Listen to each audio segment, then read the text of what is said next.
हजार बार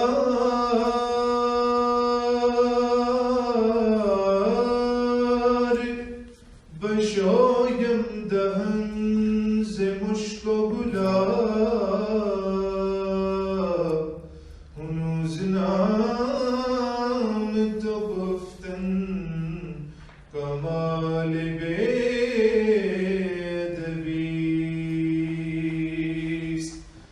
1,000 times if I washed my mouth with musk and rose, yet I would not be worthy to say your name even so. Sallallahu alayka ya Rasulallah wa sallam alayka ya Habiballah.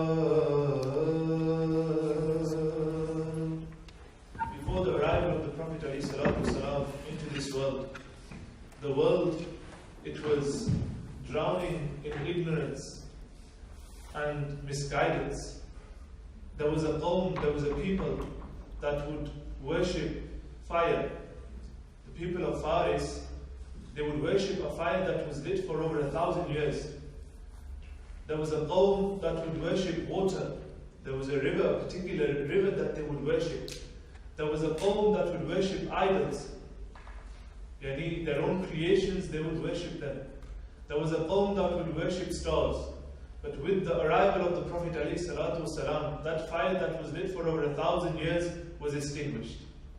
That river that was flowing and that river that would be worshipped, that river became dry. Those idols that people had created and would take them as their gods, those idols were destroyed, they fell to the ground. With the arrival of the Prophet ﷺ, the cure of the disease of misguidance came, and that was the deen of Islam, and that was the Quran Kareem, and that was himself, Sayyidina Rasulullah sallallahu alayhi wasallam. The kalam I want to present today is a kalam written by Imam Ahmad Raza Khan alayhi rahmatullahi ta'ala alayhi, in which he takes us through a journey. He takes us on a journey starting from the removal of our soul. And he relates every single stage from our death and to the day of judgment, and he relates everything to the Prophet ﷺ. Al-Hazrat very beautifully, he says, Sachee baat sikhaate ye hai, seedhi raah chalate ye hai, sallallahu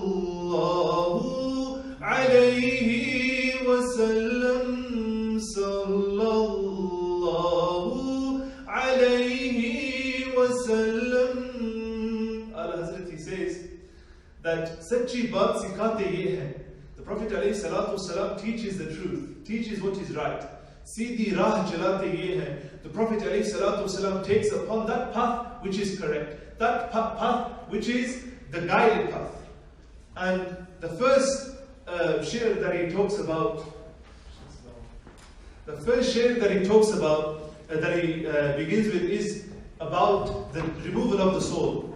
Allah Ta'ala says in the Holy Quran, Kullu nafsin dha'iqatul maut, that every soul shall taste death. We shall all come across death. And how is death related to the Prophet ﷺ?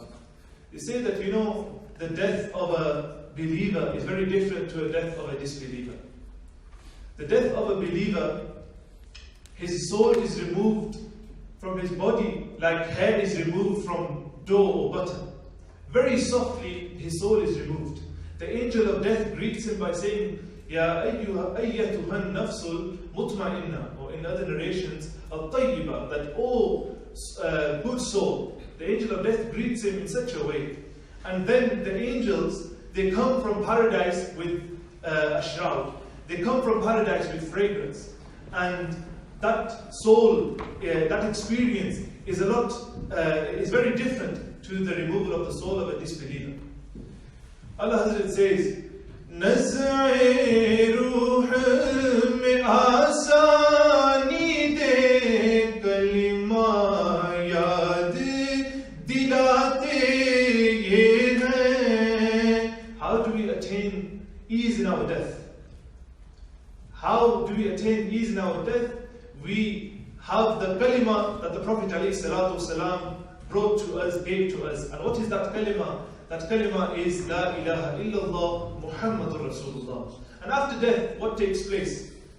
After death, we shall go to our graves. And Allah Hazrat, again, relating it back to Rasulullah sallallahu alayhi wasallam, how he is vital in every single stage that we shall experience. Allah Hazrat, he says, Marqad mein bandon ko thapak kar.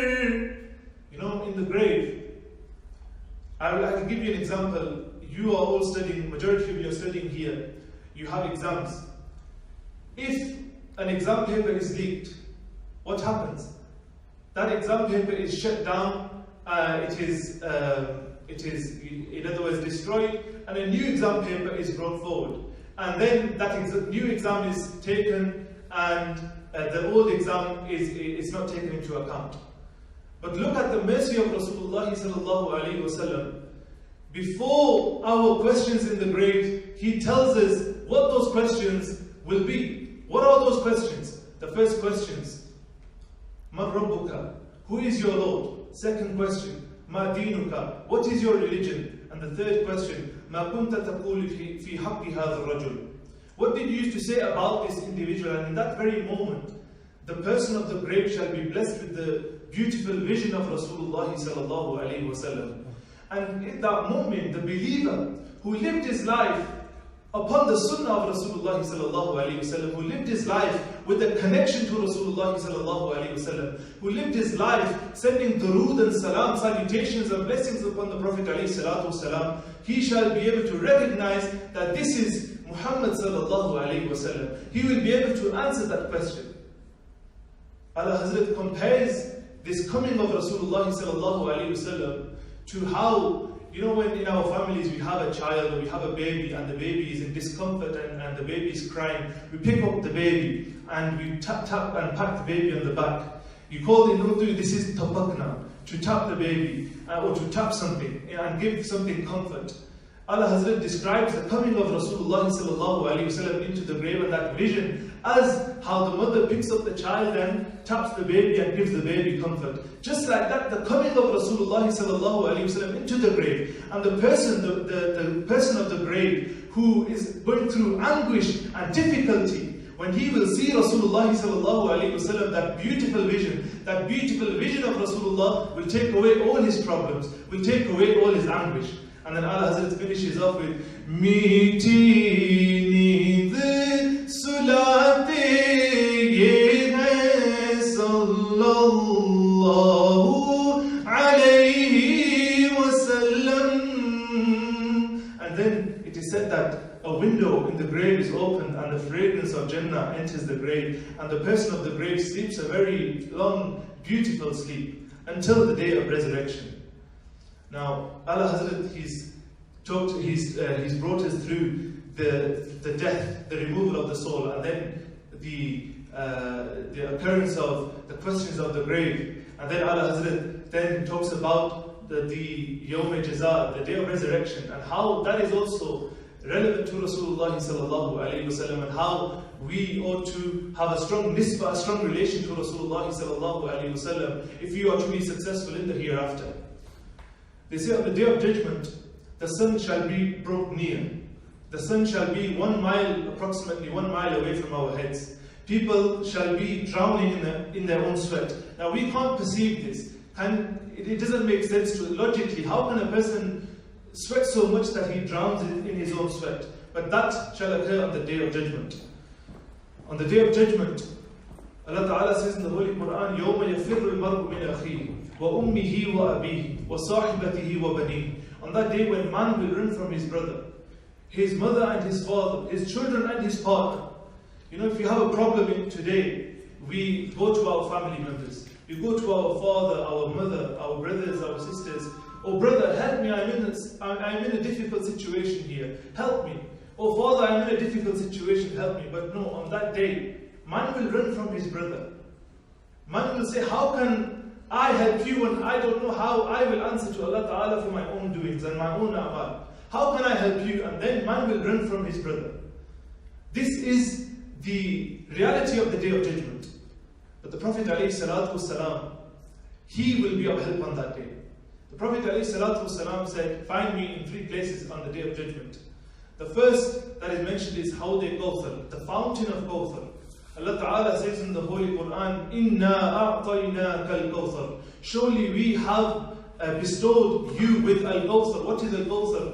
Many of the Mufassirin Kiram say al-Kawthar here is the fountain of Kawthar. That fountain that Allah Ta'ala blessed Rasulullah sallallahu alayhi wa sallam with. They say that the drink from that fountain, it is whiter than milk and sweeter than honey. And one who drinks from this fountain, he shall never feel thirst ever again. They say the Prophet ﷺ will be at that fountain and he will be handing out goblets of water to his ummati. And that thirst, the thirsty ummati, when he will rush forth to the fountain, to his Abba, to his master, he will attain that goblet and he will drink from that water. He will never feel thirst ever again. Allah Hazrat, subhanallah, he says, Inna a'tainaka al-Kawthar sari kasrat baatein ye hai sallallahu alayhi wa sallam. He then describes that water, that drink. He says, Tanda, tanda, meeta,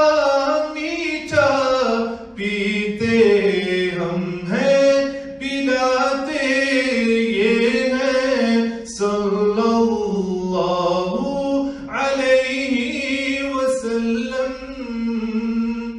Sweeter than sweetness, cooler than coolness, we'll drink the fountain, he'll pour it for us.